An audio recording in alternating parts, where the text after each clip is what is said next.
Good afternoon, fellow YouTubers.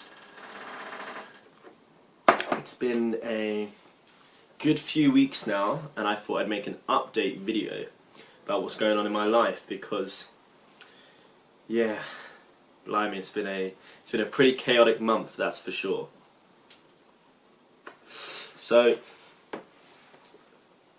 essentially, with regards to work life, I was actually meant to be going to work in China as a teacher, as an English teacher, which I think in hindsight wasn't a good idea because I was going to be teaching, small children, and as far as I'm aware, ENTPs lack patience when it comes to this sort of thing. So it was more, the reason why I wanted to do the job mainly was because I wanted to go to Shenzhen and really, experience China again and see a different side of China as opposed to the mountains, see cities and buildings and things like that. So yeah, basically that fell through, and I spent 3 months trying to acquire a work visa, going through all the notarization, going through all the different payments that had to be made regards to the Chinese embassy, and like the notarization, not just from the solicitor but also from the embassy as well. And it was a lot of time, but my visa got denied simply because I didn't have a TEFL certificate, which is a Teach English as a Foreign Language certificate, which my company in China told me I didn't need to have. So they wasted 3 months of my life. However, it was an absolute blessing in disguise, and I'm not even kidding, because I managed to land an absolutely sick job, which I'll go on to describe now. So I get the text on WeChat saying that my permit got denied by the foreign bureau, and I was just like, I saw it, I didn't even react emotionally. I just thought, sod it, because afterwards, after that year teaching, I wanted to go into consulting or finance or something like that, because I don't think there was much of a career progression with regards to teaching English in China, because once you're a teacher in China, you'll be a teacher for the rest of your life. There's not really that much progression. So yeah, I get that message and I'm like, sod it. I'm calm, chaos has arrived, I'm calm, I'm ready. So I go to my CV, I start tweaking it for consultancy, and I finish that like in a half an hour, and then I start applying for consultancy jobs. I apply, 5 minutes later I get a phone call. Somehow I manage to spew the best rhetoric on the phone, and I get he's like, what's your availability time? I'm like, I can be there anytime. And he's like, tomorrow morning. I was like, that's fine, perfect, I'll be there. So I went, past that interview, and it was a recruitment agency, so they were going to put me forward for different jobs, and one of them was stockbroking, another was recruitment, and another one was consulting, strategy consulting. But I didn't hear anything else from that. 2 weeks passed, I didn't hear anything else from that specific agent. But I was applying for all sorts. Media sales, yeah, because I felt like as a ENTP we'd be really good in sales. So I wanted to, focus my energy onto sales now as opposed to consulting, because most of the consulting roles seem to be recruitment, and I'm more interested in things than people, so I thought sales would be more up my street, especially tech sales. I think that's pretty dope. So yeah, I was going to do that, but it gets better. So I applied for some broking roles as well, FX broking, stock broking, and I didn't hear anything apart from one guy from this recruitment agency got back to me and said that, that he's got a role come out for FX broking, So I spoke to him. I spoke to him about the fact that I went to China. Because basically I went to China for 6 months to learn kung fu, work on myself. Had this sort of Grecian ideal that I was gonna, you know, train every day and get a super physique and yeah, like read a book a week, which I did, and I worked on my book and managed to write like 15,000 words or something like that, and it was great fun. Yeah, and the recruitment agent loved it, so he told me he was going to shortlist me. So I get a phone call another week later, or 2 weeks later, I can't remember. In the meanwhile, I was applying for jobs, going through interviews and things like that. Was unsuccessful in one media sales role, no biggie. And then I get a phone call telling me that so tomorrow, you know, in the present moment, he said, tomorrow, I've got an interview at this company. They want to chat to you about FX broking role. So I'm like buzzing. I'm like, yes, this is going to be sick. So I was like, I got to smash it. So I find out where the location is, and it's in Canary Wharf, which is absolutely, you know, amazing, because to start off at a grad job in Canary Wharf is pretty damn cool for sure. So yeah, I turn up to the interview. Now I arrive like an hour early. So I do a bit of reading.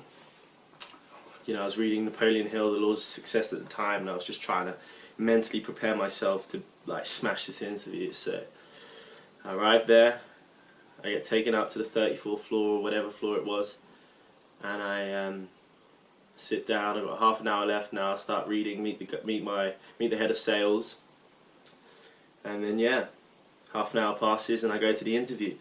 Now this is where it gets interesting, because so he starts off, he's like, okay, so run through your CV. So I give him you know, a few details about my CV.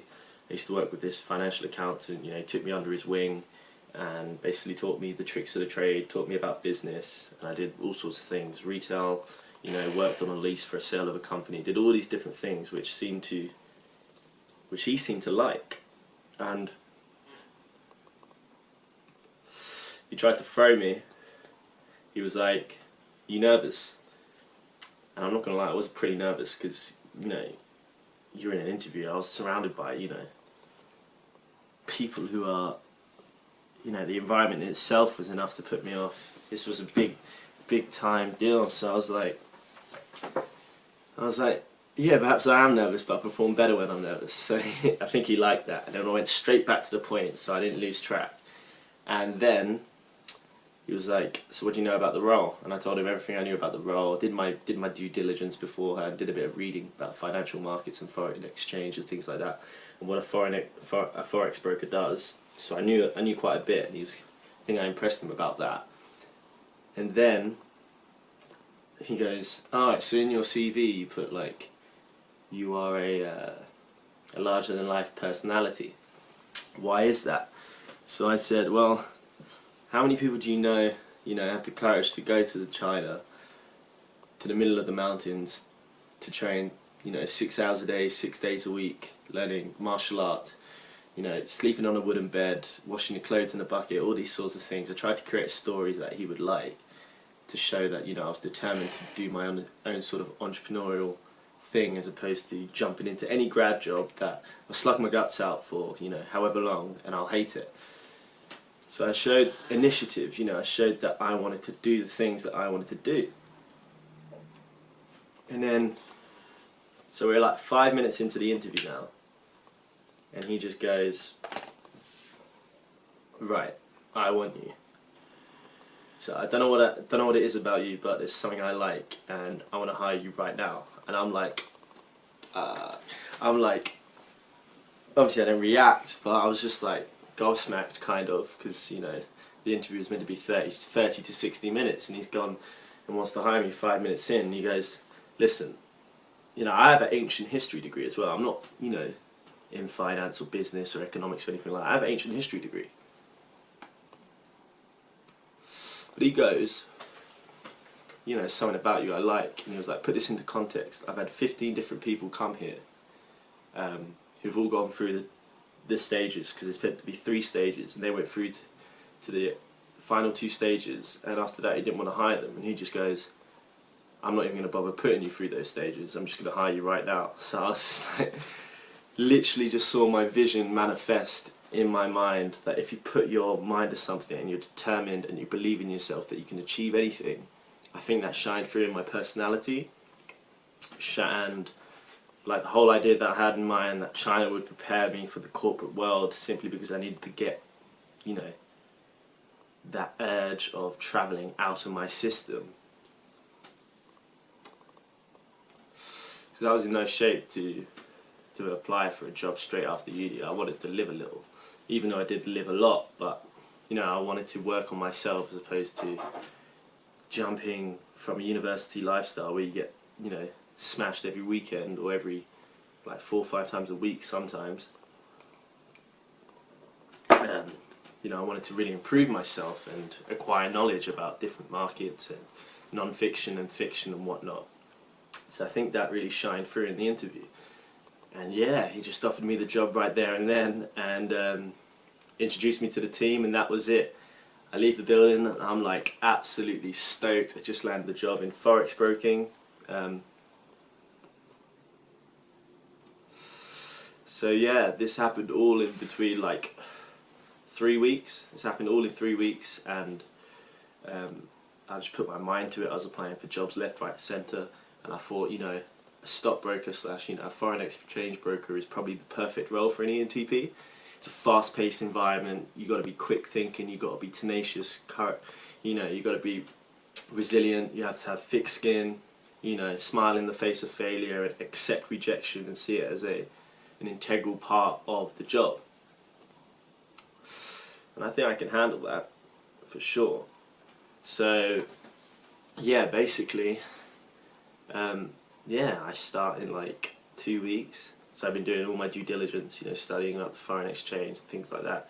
Studying a bit of macroeconomics, because I know that's essential.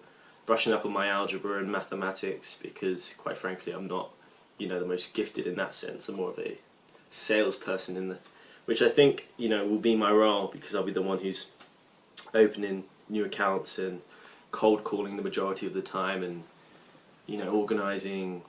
You know, I have to deal with like senior clients, so it's all about delivering top-notch client relationships. So I'm really looking forward to it, and I thought I'd give you a bit of an update because I haven't been posting videos, and now you know why. I've been a busy bee. So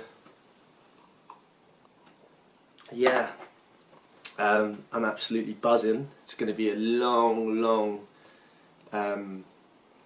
it's going to be a lot of hours that I'm going to have to put in. You know, 8 till 6, 5 days a week.